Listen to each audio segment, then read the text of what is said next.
Aymeric est décathlète. Licencié à l'ASSA de Sarreguemines depuis une dizaine d'années, le jeune homme de 26 ans, professeur d'EPS, vient de réussir le CAPES de mathématiques.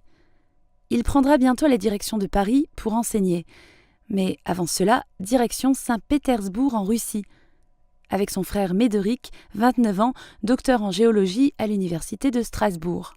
Sur le principe, rien d'extraordinaire, si ce n'est que le périple s'effectue à vélo. Aucun objectif sportif ni caritatif, leur but est de passer du temps ensemble. Ils sont partis le 24 juillet de Bousbach, la traversée de l'Allemagne est terminée, ils sont arrivés en Pologne et ils viennent de passer la barre des 1000 km. Ces premiers 1000 km, je vais surtout retenir que j'aurais dû prendre une selle un peu plus confortable.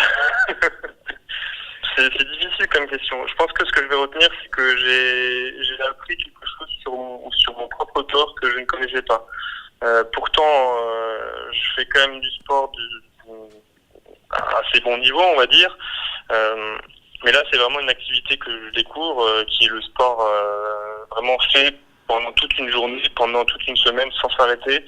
Et pour faire ça, il faut connaître son corps. Et je me suis rendu compte que je le connaissais pas. Ils parcourent chaque jour environ 120 km. À eux deux, ils engloutissent 30 litres d'eau par jour.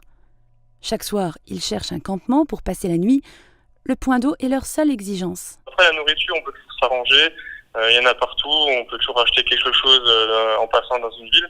Mais de l'eau, mine de rien, c'est indispensable. Surtout que là, on a eu des grosses chaleurs. On a eu des températures supérieures à 36-37 degrés.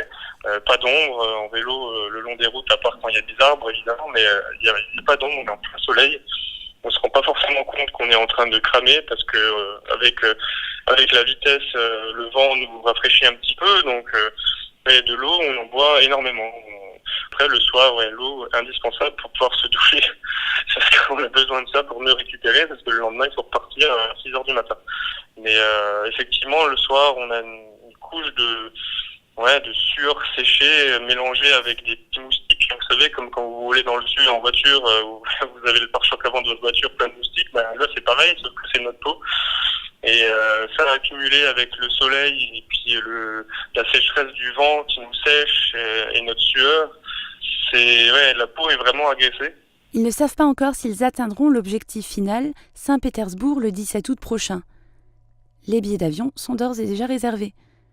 Mais ils profitent de chaque moment. Franchement, nous, on est un petit peu dans l'extrême parce qu'on veut faire les choses, c'est qu'on est pressé.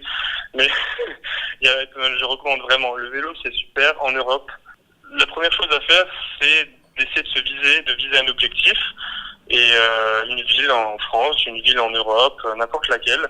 Et d'essayer de voir les fleuves qui y vont, tout simplement.